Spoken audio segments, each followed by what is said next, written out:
प्रायोजक हैं cancer healer centre, a new beginning. ये गोविंद सिंह डोटासरा मेरे साथ हैं और ये गतिरोध जो लगातार जारी है विधानसभा में, ये 5 दिन हो चुके हैं इसको, लेकिन अभी तक कोई भी इसका समाधान नहीं निकल रहा है और लगातार बयानबाजी आ रही है बीजेपी की तरफ से भी, कांग्रेस की तरफ से भी। गोविंद सिंह डोटासरा जो है पूरी तरीके से टारगेट पर हैं।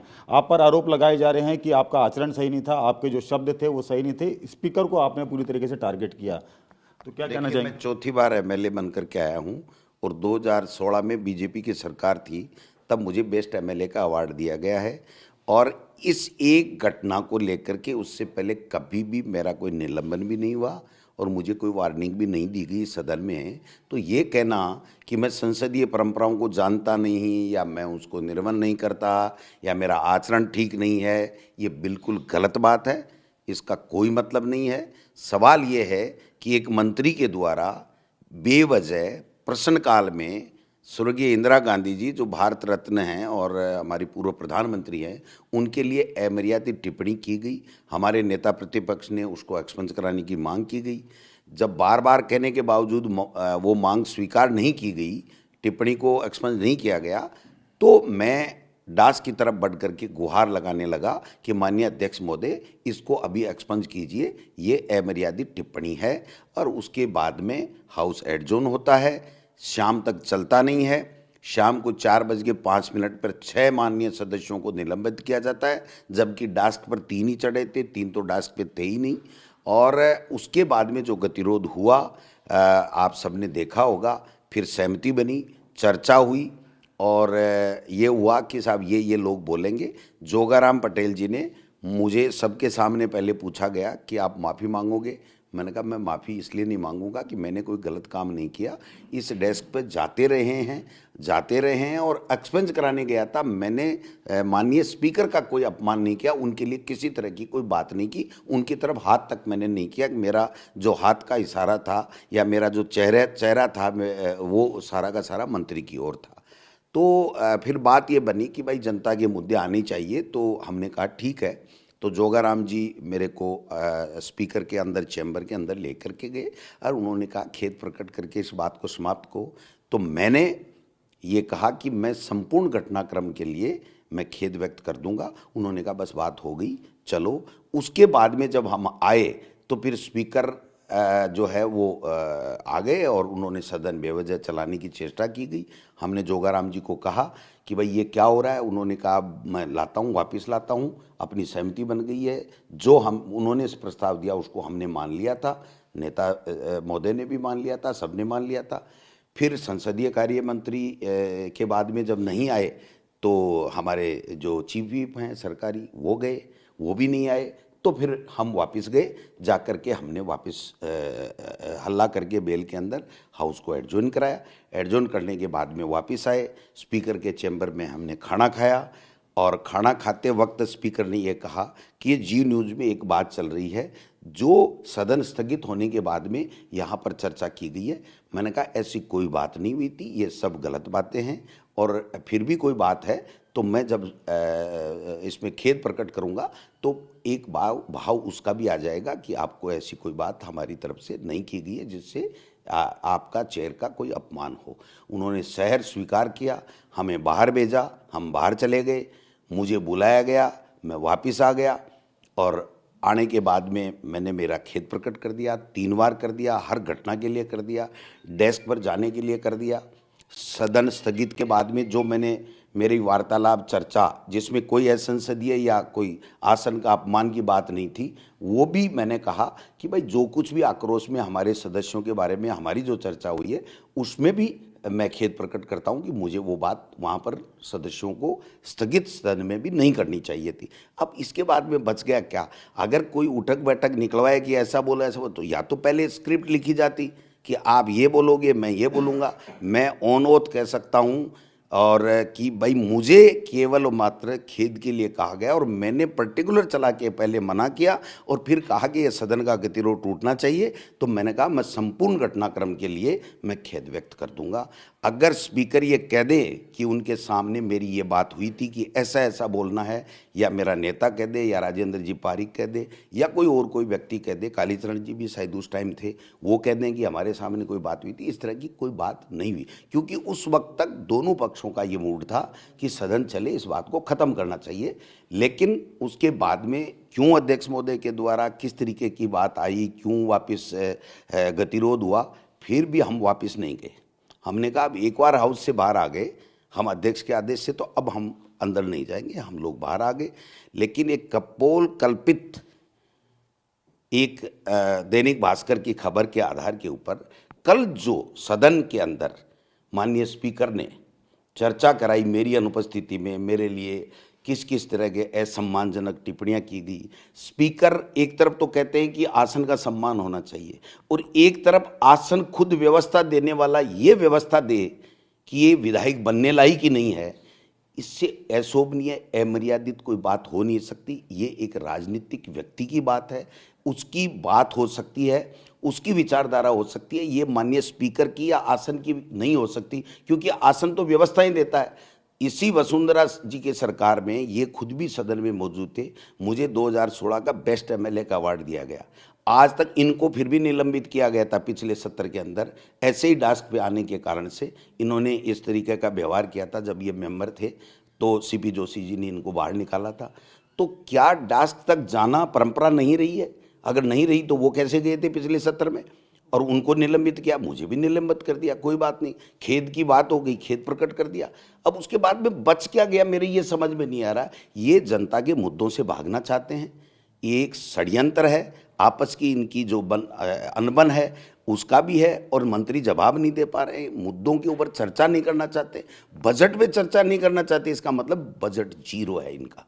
इसलिए मैं ये कहना चाहता हूँ कि इस मंत्री अविनाश गहलोत जी की जो अमर्यादित टिप्पणी स्वर्गीय इंदिरा गांधी जी के लिए की गई है उसको एक्सपंज किया जाए, वो इसको सॉरी फील करें, और उसके बाद में जो प्रतिपक्ष है उसको भी साथ लेकर के और बड़ा दिल दिखाते हुए उनको करना चाहिए। मैं एक बात और कहना चाहता हूँ, जो उन्होंने अखबार के आधार के ऊपर वहाँ पर चर्चा कराई, ये देश में लोकसभा में, राज्यसभा में हजार उदाहरण हैं कि किसी भी अखबार को लेकर के किसी भी सदन में कोई चर्चा नहीं कराई जा सकती। अगर इनके पास में मेरे किसी असंसदीय बात का या कोई गलत बात का कोई ऑडियो वीडियो कोई भी है तो वो प्रस्तुत करें, और जो वो कहेंगे फिर मैं उस तरीके से जो वो कहेंगे वो मैं करने को तैयार हूँ। लेकिन इस तरीके से उमलेट करके कि आरएसएस के खिलाफ क्यों बोलता है, मेरी आइडियोलॉजी है, आरएसएस के खिलाफ बोलता रहूँगा, बोला हूँ, आगे भी बोलता रहूँगा। और यही है आरएसएस कि कथनी और करनी में फ़र्क है। बात ये हुई थी कि संपूर्ण घटनाक्रम के लिए खेद प्रकट करेंगे, और आज कह रहे हैं कि वो तो पलटू राम है, वो तो ये राम है, वो तो वो राम। मैं तो गोविंद राम हूँ, पलटू राम नहीं हूँ।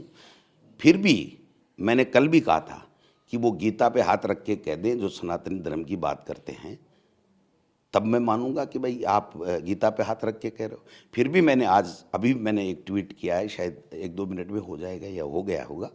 मैंने ये कहा है कि अगर उनको आहत हुआ है किसी काल्पनिक खबर के आधार के ऊपर जो नहीं होना चाहिए था, और उनको इस तरीके की बहस, इस तरह की व्यवस्था वहाँ नहीं देनी चाहिए, फिर भी हुआ है, तो मैं व्यक्तिगत रूप से उनके घर जा कर के, वो मेरे बड़े भाई की तरह नेक इंसान है, अच्छे इंसान है, मेरा अच्छा व्यवहार रहा है, मैं जा कर के उनको खेद प्रकट कर दूंगा। मुझे कोई दिक्कत नहीं है। सदन चलना चाहिए, जनता के मुद्दों की बात होना चाहिए। प्रतिपक्ष और सत्ता पक्ष एक गाड़ी के 2 पहिए हैं, वो 2 पहिए जब तक नहीं होंगे तब तक इस लोकतंत्र की खूबसूरती नहीं है। इस खूबसूरती को ये समझ नहीं रहे। ये आरएसएस का एजेंडा चलाएं, और उस एजेंडे के तहत अगर माननीय स्पीकर उसके भाव में आकर के इस तरीके से भावुक होना, इस तरीके, ये अच्छी परंपरा नहीं है। भावुक तो कोई भी हो सकता है। मेरे को भी आहत हो रहा है कि मेरे को विलेन बनाने की चेष्टा की जा रही है, और इसलिए की जा रही है कि मैं पहले दिन से वोकल होकर के इस आरएसएस के खिलाफ बोलता हूँ। 4 साल से गालियाँ दे रहे हैं, इसके बच्चे ये हैं, इसके ये हो गया, वो हो गया। मैं आदमी नहीं हूँ क्या? यही आदमी है जिनके पास में किसी बात का, मेरी कोई अनर्गल बात न तो की गई है मेरे द्वारा, कोई इनके पास प्रमाण नहीं, रोजाना अखबारों में छपवा रहे हैं। आज पत्रिका में छपा है कि साहब वहाँ पर ये अध्यक्ष ने व्यवस्था दी है कि गोविंद सिंह एमएलए रहने लायक ही नहीं है। जब अध्यक्ष ने ये व्यवस्था दे दी तो फिर राजस्थान का लोकतंत्र, संविधान, बाबा साहब का संविधान और ये क्या करेंगे जी, जब लक्ष्मणगढ़ की जनता ने मुझे चुनाव जीत करके भेजा है। तो ये सब चीज़ें जो आप समझ रहे हो कि ये एक एजेंडे के तहत चल रहा है कि जूली जी मेरे इसमें फूट है। क्यों है साहब? राजस्थान की विधानसभा में नेता प्रतिपक्ष टीकाराम जूली है, जो इनके घुटने टिका के चलता है, मुद्दों की बात करता है, शानदार से करता है, ईमानदारी से पार्टी का काम कर रहा है। मुझे पार्टी अध्यक्ष का दायित्व दे रखा है और लक्ष्मणगढ़ का मैं एमएलए हूँ, तो लक्ष्मणगढ़ की बात भी करता हूँ, राजस्थान की बात भी करता हूँ, पार्टी की बात भी करता हूँ। इनके पेट में मरोड़े चल रहे हैं, ये असफल हो गए, फेल हो गए और पर्ची सरकारें हो गई, इसीलिए तो ये सब बातें हो रही है। वरना आप बताइए कितनी कितनी दफा क्या क्या हुआ है। जब हम 21 थे तो माननीय स्पीकर पता नहीं क्या क्या कह देते थे। हम 9 दिन बाहर रहे हैं साहब, हमारी एक जांच के लिए कि साहब जो लाठीचार्ज हुआ सचिन पायलट जी के और यूथ कांग्रेस के, उसकी वीडियो ऑडियो देख लीजिए और एक जांच करा दीजिए। 9 दिन तक बाहर रहने के बावजूद भी उन्होंने जांच नहीं कराई थी।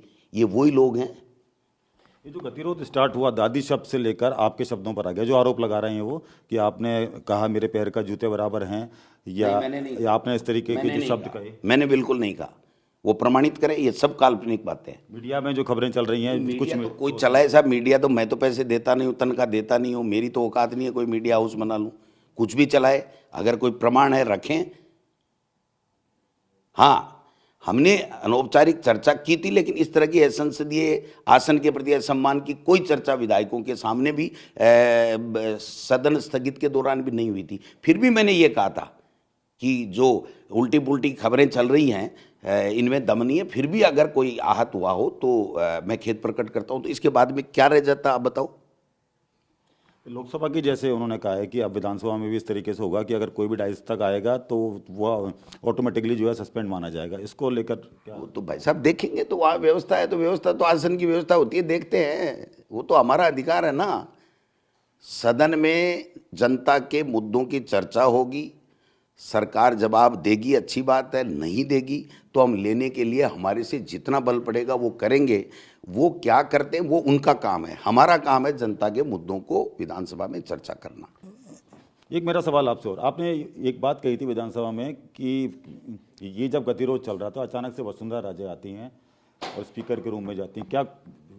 क्या हुआ था उस वक्त? क्या हम तो अंदाज लगा सकते हैं, क्योंकि जो लोगों से सुनते हैं कि भाई ये पूछ नहीं रहे हैं, मुख्यमंत्री जी नहीं पूछ रहे हैं, स्पीकर कह रहा है कि मुझे मुख्यमंत्री नहीं पूछ रहा है, पूर्व मुख्यमंत्री को मुख्यमंत्री नहीं पूछ रहा है, 3-4 धड़े हो गए।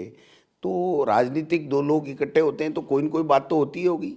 तो उसके बाद में अगर पूर्व मुख्यमंत्री आ जाए स्पीकर के पास में और उसके बाद में नेता सदन नहीं आए तो ये भी सोचनीय प्रश्न है। तो ये सब चीज़ें शंकाएं उत्पन्न करती हैं। बात में कितनी सच्चाई है हमें क्या पता, लेकिन हमारी बात में सच्चाई नहीं है ना कि हमारे में झगड़ा है। फिर भी रोजाना स्टोरी प्लांट होती है, सरकार कराती है जबरदस्ती कराती है। तो हम तो जो दिख रहा है वो बता रहे हैं, उन्होंने तो काल्पनिक ही बना दिया, ऐसा कह दिया, ऐसा कह दिया, ऐसा कह दिया। कुछ नहीं कहा किसी ने, चलाना ही नहीं चाहते। और फिर चलो कह दिया, क्या कह दिया, एक फॉर आर्ग्यूमेंट मतलब बहस के लिए एक बात मान लीजिए, तो उसके बाद में तो खाना खिलाया उन्होंने।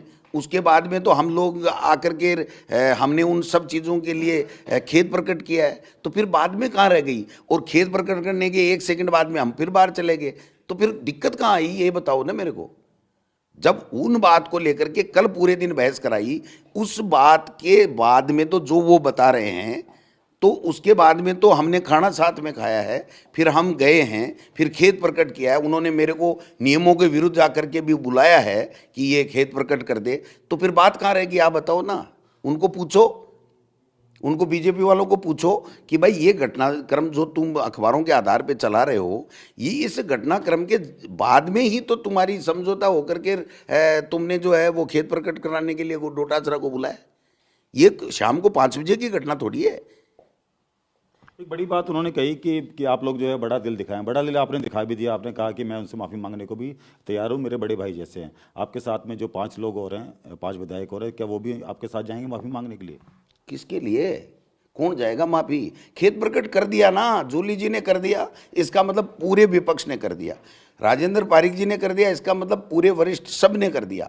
और मैंने कर दिया, जिसकी स्पेशल डिमांड थी, मेरे से बड़ा मोहब्बत है बीजेपी को, आरएसएस को, तो वो मेरे से भी कह रहे थे, तो मैंने भी मैंने तो 3 बार कर दिया भाई साहब।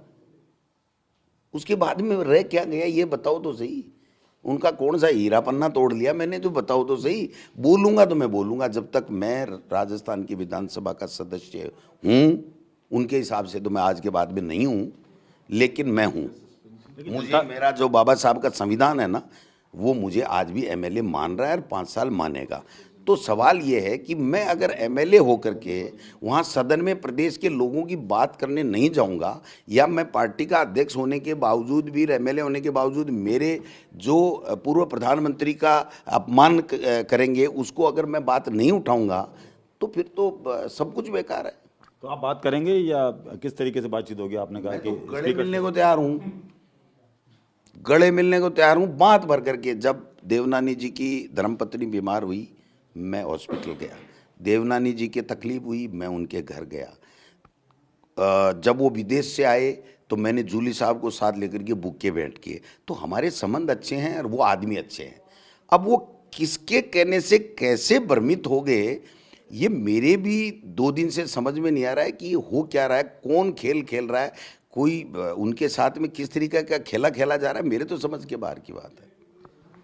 तो बिल्कुल आप देख सकते हैं कि गतिरोध जो है लगातार जारी है। गोविंद सिंह डोटासरा ने कह दिया है कि जो स्पीकर हैं बड़े भाई के जैसे हैं, उनसे बात कर सकते हैं और उनसे कि अगर कोई शब्दों पर उन्हें आपत्ति हुई तो उनसे मिलकर ये माफ़ी भी मांग सकते हैं। लेकिन जो है विधानसभा में अभी भी गतिरोध जो है बरकरार है। लेकिन सबसे बड़ा सवाल ये है कि जो प्रदेश की जनता के मुद्दे हैं उन पर बात नहीं हो पा रही है विधानसभा के अंदर, और जो टारगेट है गोविंद सिंह डोटासरा को बनाया जा रहा है। मेरे से होगी जतिन के साथ ध्वजारिया, TV9 भारतवर्ष, जयपुर। प्रायोजक हैं cancer healer centre, a new beginning.